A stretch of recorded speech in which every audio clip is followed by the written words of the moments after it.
There we go. It's coming up There we now. go. Okay. Right, that's why I So didn't notice relevance, you. Carry on. it's known as ad hoc categorization in the relevant literature, and I'm comparing it to ad hoc concepts in relevance theory. So, first, a bit of history. The very term ad hoc, as used in this version of semantics and pragmatics, goes back, of course, to the influential work of Lawrence Barcelou in the 80s and continued on. There's the original distinction between natural or common categories, which are like birds or furniture, which are lexicalized, they're stable, they're typically studied in prototype theory. Versus something which this was new back in those days, the idea of ad hoc categories, which are, for example, possible costumes to wear to a Halloween party this year, or places to look for antique desks.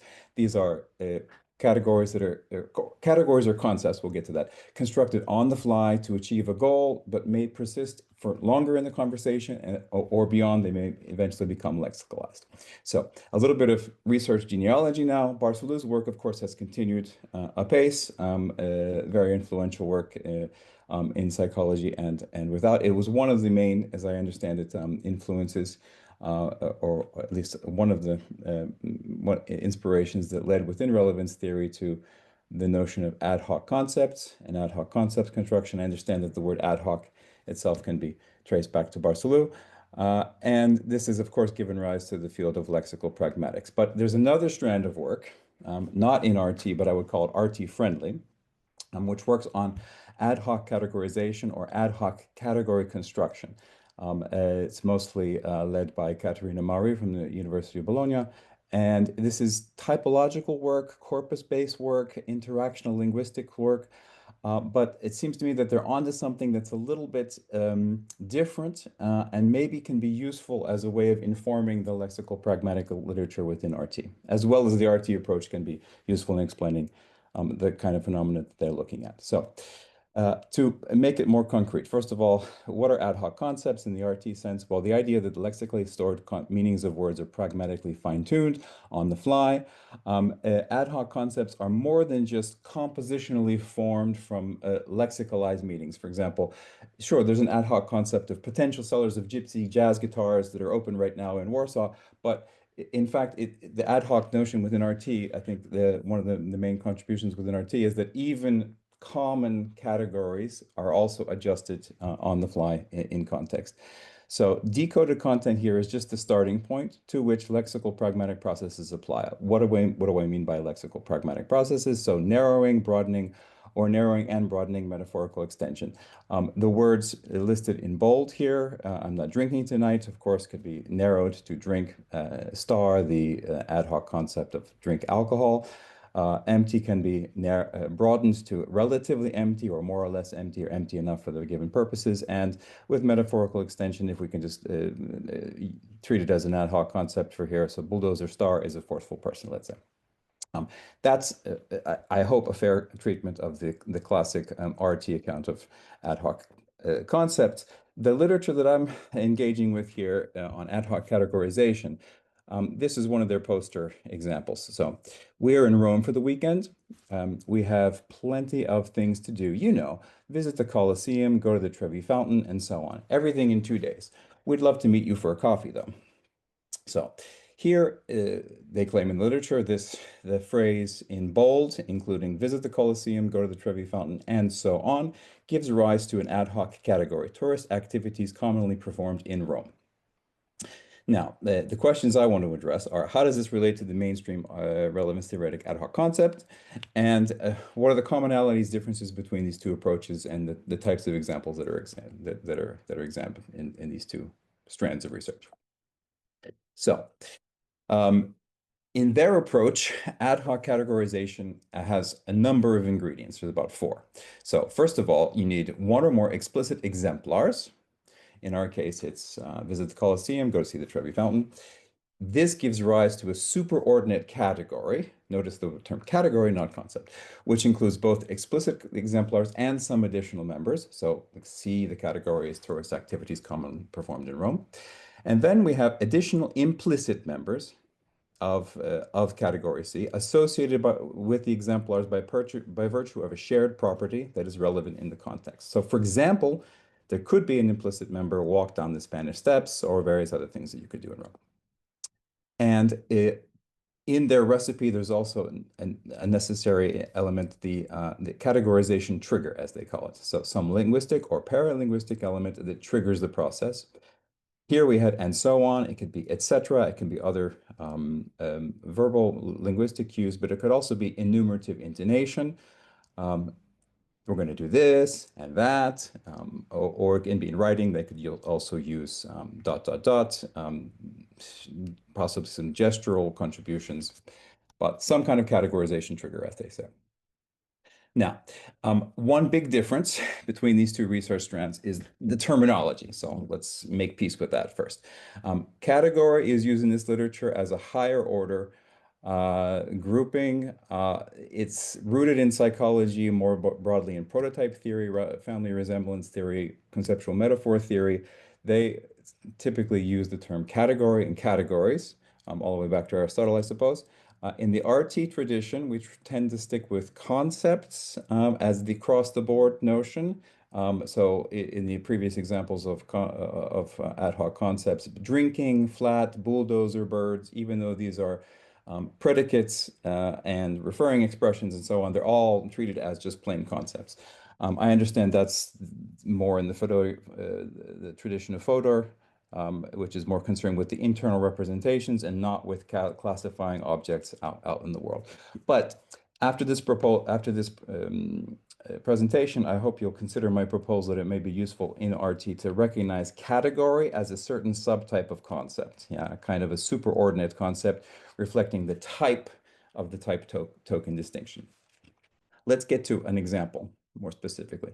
One difference between the two approaches, the two phenomena are in many respects mirror images of each other. So ad hoc concepts can be considered goal-driven concretizations, whereas ad hoc categories are goal-driven abstractions. That's not mine, that's actually from those researchers. So on the left-hand side, we have an ad hoc concept example where the decoded lexical item bulldozer is concretized to a specific kind of bulldozer or a specific meaning of the term in the particular utterance. Whereas on the right, we have ad hoc categorization, which is kind of if that was top down, this is a bottom up procedure where we have two exemplars, visit the Colosseum, go to see the Trevi Fountain, and this is abstracted into they call it a category, we can call it a concept, or we can call it a category, which is a kind of concept, to tourist activities commonly performed in Rome. So one commonality between these two strands of research is that they strongly recognize the context sensitivity of the interpretation in both cases. So if we can compare example 2 and example 3, where we have an identical string of nouns, it is necessary to drink a lot of water, herbal teas, smoothies, and the like to keep our body hydrated and healthy. Or the same noun phrase, water, herbal teas, smoothies, and the like are useless in the morning. I just need coffee. So there's the same explicit exemplars. What are the ingredients, right? Water, herbal tea, smoothies, the same trigger and the like, but different ad hoc categories are derived in the two different contexts. So healthy or hydrated or healthy and hydrating drinks in 2, but non-stimulating, non-caffeinated drinks in 3, or drinks in the morning in 3. There's shared properties between them, which are derived from the context, and their potential implicit members are different in either case. So in the first case, example 2, it could be water, herbal tea, smoothies, maybe matcha, maybe yerba mate, maybe something along those lines. Whereas in the second one, water, herbal tea, smoothies, fresh juice, Fanta, all of those are useless. Anything that doesn't have any caffeine. So context sensitivity is something that the two approaches share. However, from an RT perspective, I've got 3 questions I want to kind of address with whatever time I have left. So how does the ad hoc categorization proceed in a relevance theoretic framework? How does ad hoc categorization contribute to utterance meaning in the RT model? So in the mutually parallel process of working out explicatures, implicatures, and context, how does the category and how do the implicit members fit in there? And what is the role of the categorization trigger? Let's see how many of those questions I can get to. So back to example one. On first glance, it seemed to me, of course, when I was first engaging with this literature, that the existing RT account of ad hoc concepts can account quite well, or can handle these examples quite well. So if we look at example one, we have plenty of things to do, visit the Colosseum, go to see the Trevi Fountain, and so on, everything in 2 days. We have the explicit exemplars, two of them. We have an ad hoc category. How is this category derived? They say in their literature, it's an intersection of the properties of the two exemplars plus some kind of contextual influence. And how does this ad hoc category then contribute to the utterance meaning? Well, in this particular case, it would seem that the whole phrase, visit the Colosseum, go to the Trevi Fountain, and so on, even including maybe is kind of a positive, is kind of a reformulation of plenty of things to do. So we could say that all of this is just kind of a reformulation. It's additional information enabling us to narrow down, enabling the hearer to narrow down the meaning of plenty of things to do. So in the process of deriving an ad hoc concept for things to do in just 2 days, the hearer might derive, based on all of that material, things to do, which are tourist activities commonly performed in Rome, including visiting the Colosseum, going to the Trevi Fountain, and other such activities. That would be one way to handle it. But couple of questions. First, how is the category derived? In that literature, like I mentioned, they talk about the intersection of properties, which is then modulated by context. So visit the Colosseum, go to the Trevi Fountain. What do they share? What are their commonalities? This goes back to resemblance and similarity, which we've been talking about several times today. I have also stolen, of course, these two diagrams from Robin Carson's 2010 paper.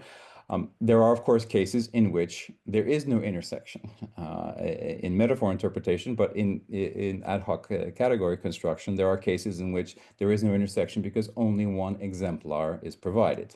So, for example, I hate drinking Fanta and stuff like that. Well, there's no intersection, so clearly the intersection aspect of deriving the kind of category that's being referred to can't be too important in such an example because there is no intersection. So the RT approach can handle these examples quite well, meaning that we're left pretty much with the context and the relevance theoretic processing heuristic.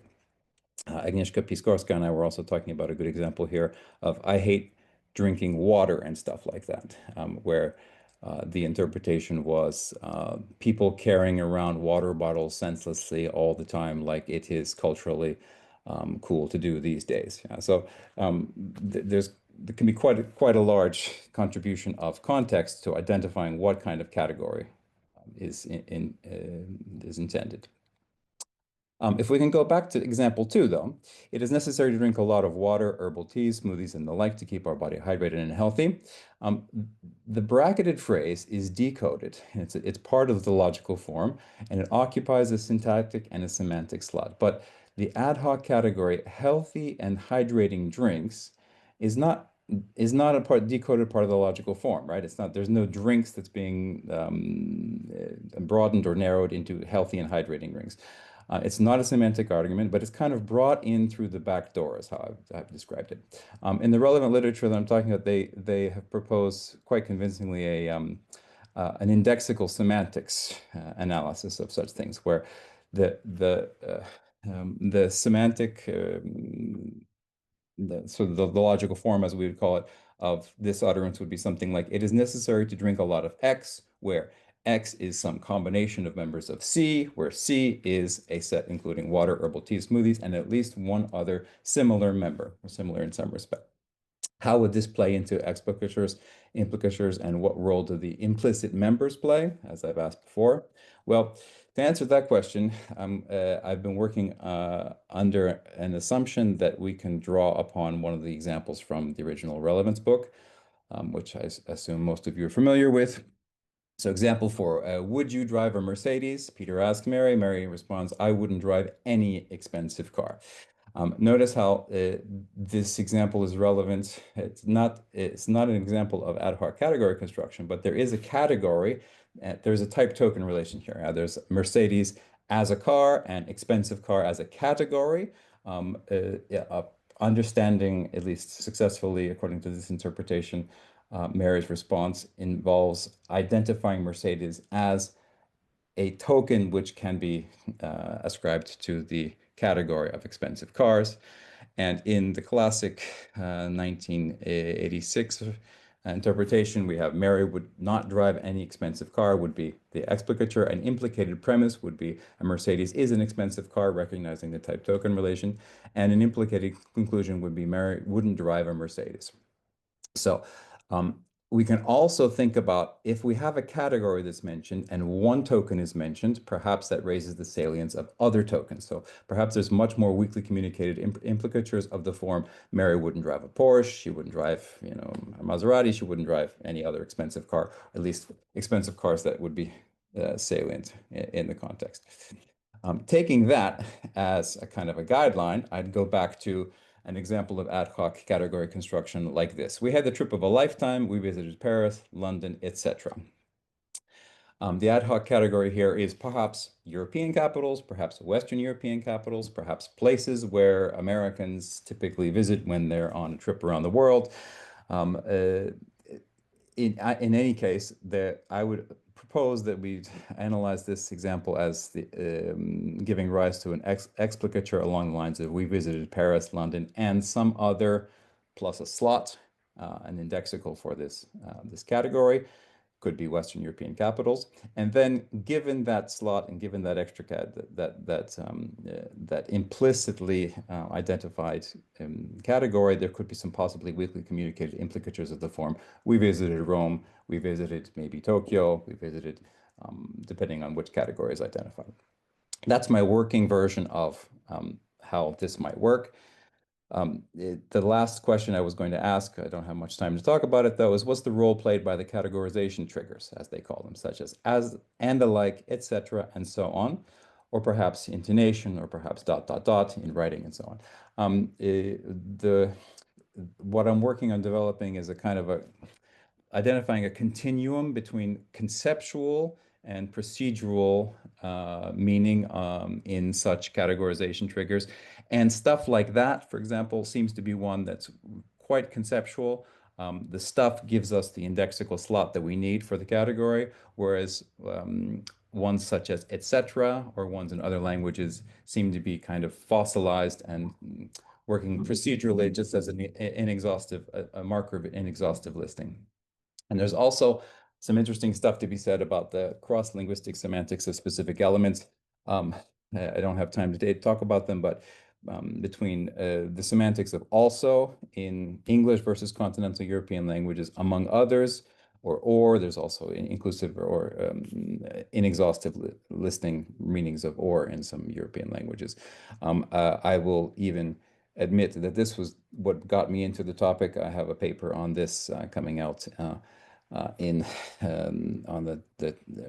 the translation RT informed translation studies book that we had from Rome that Fabrizio just mentioned in the previous session. So with that, let me just summarize what I hope to have tried to convey today.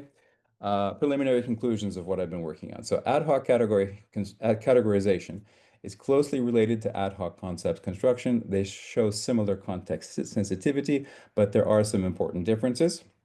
The most important difference is that ad hoc categories are not triggered by decoded lexical content, which is then modulated or broadened and narrowed. But rather, it's kind of bootstrapped up from the exemplars themselves. Ad hoc concepts may be described as goal-driven concretizations, whereas ad hoc categories are goal-driven abstractions. I hope to have shown that relevance theory provides a promising, a straightforward way to accommodate such examples, how the categories are identified through the relevance theoretic processing heuristic, how the explicit and implicit sides of meaning combine. But I didn't really get to that today, but it seems to me that this further blurs the line between explicatures and implicatures, given that there's let's leave that for now. It seems like a combination of indexical semantics and procedural semantics is promising as a way to explain how the ad hoc categorization is triggered by these specific phrases. And On the terminological side, my humble proposal is that category as a subtype of concept may be a useful terminological convention sometimes to be used within our team. That's what I have for you today. Thank you very much. Thank you very much. It was perfect timing. I'll open the floor to questions. Oh, we have some applauses, and we have Anne.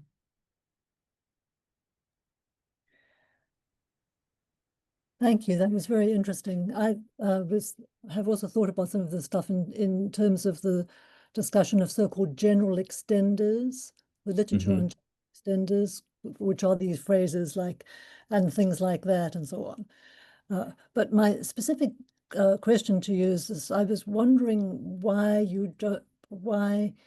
you think we need a terminological convention of introducing category.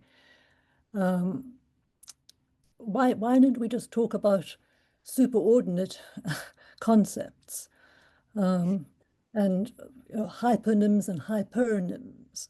So your example of a Mercedes is a hyponym of expensive cars. And expensive cars is a hypernym for Mercedes, BMWs, blah, blah, blah, blah. So I don't think we need to introduce a new category, a new convention. We've already got a convention for talking about these relationships between lower level and higher level concepts. Is that a misunderstanding of your proposal? Thank you very much for the question. I'm not 100% invested in my own proposal. However, your question itself partially answers the question. I find that hypernym and hyponym are amazingly unwieldy and very, very difficult to teach with or to explain with.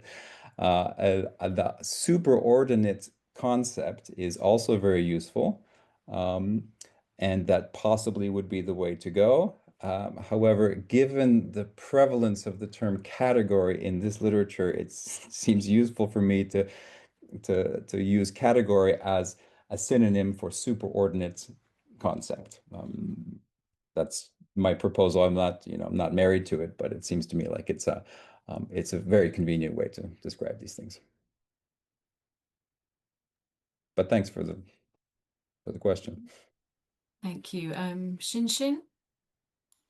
Yes, thank you, Daniel. It's a really interesting talk. So my question is more in terms of how to distinguish the two concepts. So you seem to distinguish ad hoc concepts and ad hoc categories. So I was just wondering in terms of like metaphor interpretations, where Glassberg, he also assumed that when you're interpreting a metaphor, we seem to construct that ad hoc category. So for example, my lawyer is a shark. Then also Relevance series seems to propose very similar account. We also seem to derive an ad hoc concept of shark star. So in the case of metaphor interpretation, the ad hoc concept of shark star and also the ad hoc categories of shark star as a superordinate category, they seem to encode or express very similar content. So I was just wondering whether the distinctions you seem to draw here, how could that apply in the case of metaphor interpretation? Thanks for the question. I also am not 100% convinced that a distinction can be maintained. However, it seems to me that as a working version, my lawyer is a shark. There is a lexical item shark, which is accessed, and then we would assume it is the input to the process of deriving shark star. In the examples I gave you, we visited Berlin and Paris, etc. The concept city or destination or place is not decoded, it's not verbalized, it's not accessed lexically as a result of as part of the decoding process. It's bootstrapped up from the commonalities between Berlin and Paris. And that seems to me to be a difference in kind. I'm not sure it's a clear-cut distinction, but that's what makes these examples different from the classic examples of ad hoc concepts. I hope that makes some sense. Yeah, thank you. Christoph. Could you please say more about this sentence that you uttered shortly and that is in brackets? However, this further blurs the line between explicature and implicature. You seem to have a lot to say there. Thanks. And you Thanks. have My this, nefarious plan worked. I managed to get myself some more time. If I could go back for a moment with the presentation, sorry. Is it gone? Yes, it's gone. If I could go back to the Mercedes example. I hope this is it visible on the screen now? And not at the moment, no. Your whole screen disappeared. Okay, 1 second. Sorry. it seems that you stopped sharing. Mm-hmm.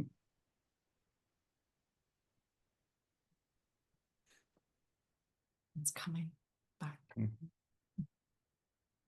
We can see it now.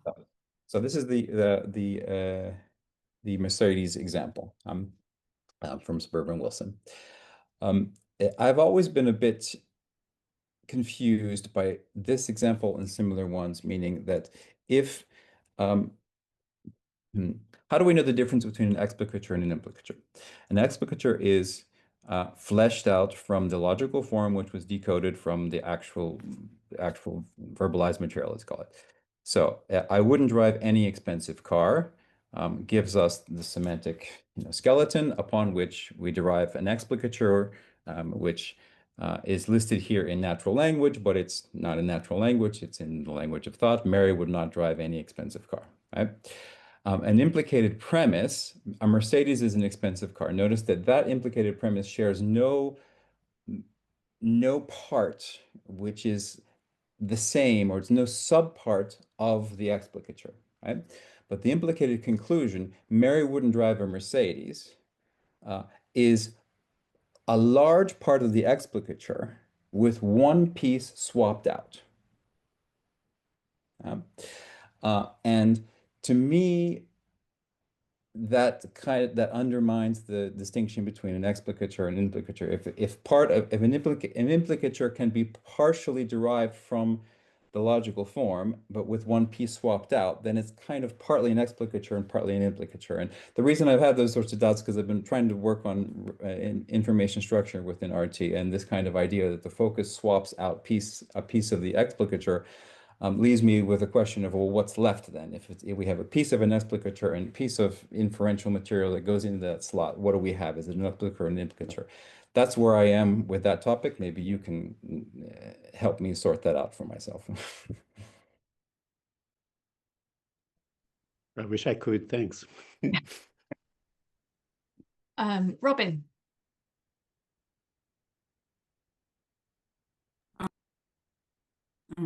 Sorry. Oh. If you show that there's time, just in response to that question of Christoph's, because this raises my hackles.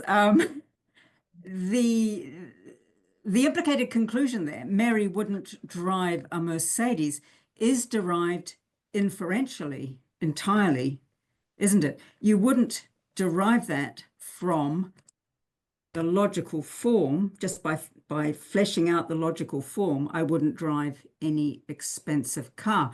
So they happen to have some of their content in common. That's true, but the way in which what we're calling the explicature and what we're calling the implicated conclusion are arrived at interpretively seems to me to be quite different. I mean, you're not going to get that implicated conclusion if you don't know that a Mercedes is an expensive car. You're just not going to get it, but you're still going to get the explicature. But you also wouldn't get that implicated conclusion if you didn't know that the explicature is Mary would not drive an expensive car, right? But if you take that piece from the explicature, doesn't that make the implicature partly derived from the explicature and not from Look, suppose inferentially? I don't know anything about cars, which is actually largely true. And someone says to me, would you drive a such and such, and it happens to be a car. And someone replies, I wouldn't drive any expensive car. I'll get the explicature that Mary wouldn't drive any expensive car. I'm not going to get anything about any specific cars because of my state of ignorance. It depends on the accessibility of that premise as far as I can make out, and therefore it's an actual full-blown inferential process in the traditional sense of an inferential process to arrive at the implicated conclusion. So I would try anyway, for what it's worth, and maybe it won't work, but I would try to maintain the distinction between the explicature and the implicated conclusion in terms of the process by which they're derived.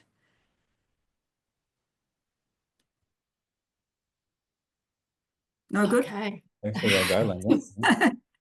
I think we'll have to stop at that cliffhanger moment to move on to the last talk. We'll run Okay. 5 minutes into the break anyway, but can't push it any longer than that. So thank you, Daniel. And our next speaker is Xin Yan.